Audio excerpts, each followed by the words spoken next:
The anime begins with a war between humans and immortal beings, both fighting for world domination. The fate of the world rested on a battle between a hero named Graham and the demon lord named Veltal, who ruled over all immortals.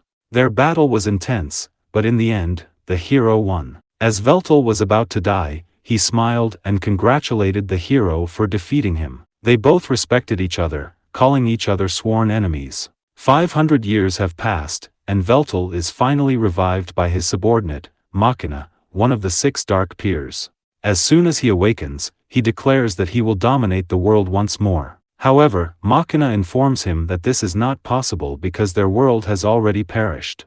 80 years ago, their world and another world, Earth, from a different dimension, were caught in an unprecedented catastrophe and fused together. Earth's industrial civilization had advanced technology, while their world had magic. The fusion of these two systems resulted in rapid advancement. The year is now 2099 of the fused era. Veltal is shocked to see how much the world has changed.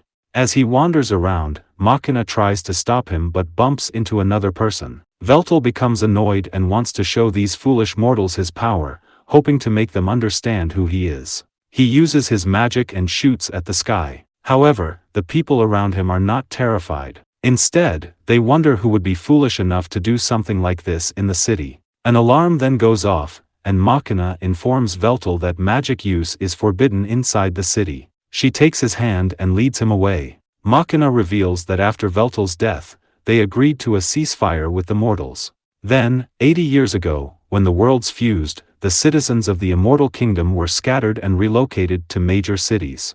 Soon after, the immortal hunt began. Immortals were treated as vile creatures rather than people and targeted for elimination. With the advancement of Magineering, anti-immortal weaponry was developed and mass-produced, nearly wiping them out. As for the other 6 dark peers, May, Silwald, and Ralsheen remain unknown. Xenal acted as a decoy, charging the enemy so that Machina could escape since she knew how to revive Veltal. Veltal then wonders about Marcus, who is also one of the 6 dark peers.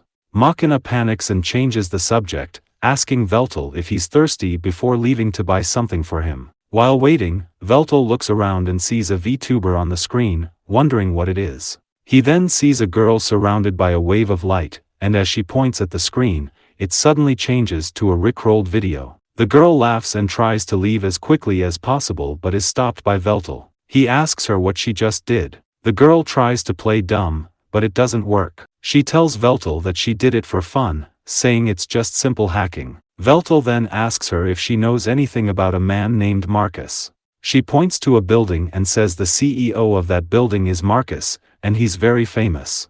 Without delay, Veltal goes there immediately and meets Kinohara, Marcus's private secretary. She then takes him to Marcus.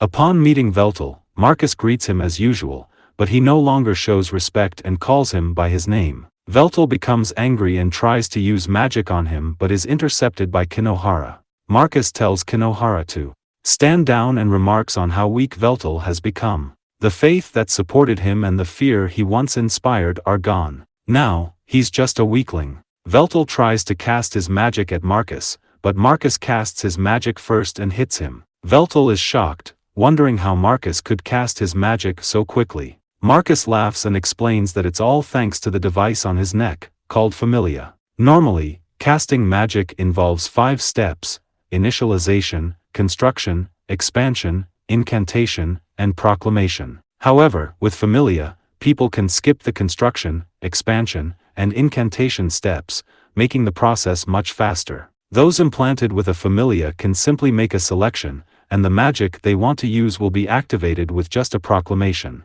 Since Marcus is the one who created this device, he made sure it can't meld with the bodies of higher beings like Veltal, so Veltal cannot use it. Veltal tries to attack again, but he's still too slow for Marcus.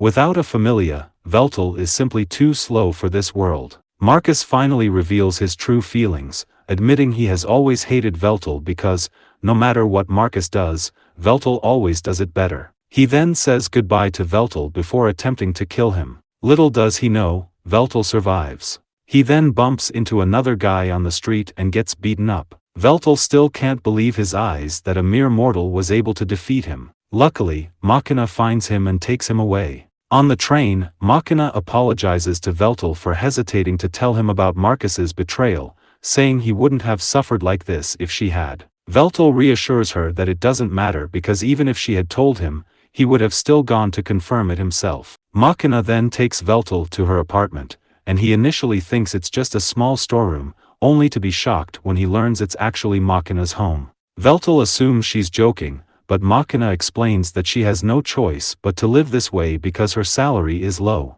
Veltel admires her loyalty and then hugs her. If you've made it this far, please consider liking and subscribing for more videos like this. Thanks.